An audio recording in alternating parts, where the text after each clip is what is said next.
பூவுக்குள் வாசம் பொழுதானால் தீரும், உன் வாசம் என்றும் தீராதம்மா.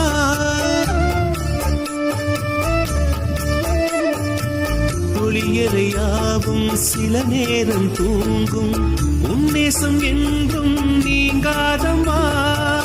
அன்பே நீ சிரித்த சிரிப்புகள், என் வாழ்வில் கிடைத்த கவிதைகள், உன்னை காணத்தான் கண்கள் வாங்கினேன், உன்னை காண நெஞ்சம் துடிக்கின்றதே.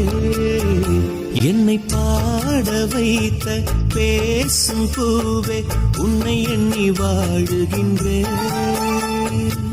என் தாகம் தீர உந்தன் பேரை சொல்லி சொல்லி பாடுகின்றேன். இமைகள் திறந்து பார்த்ததும் எதிரில் வேண்டும்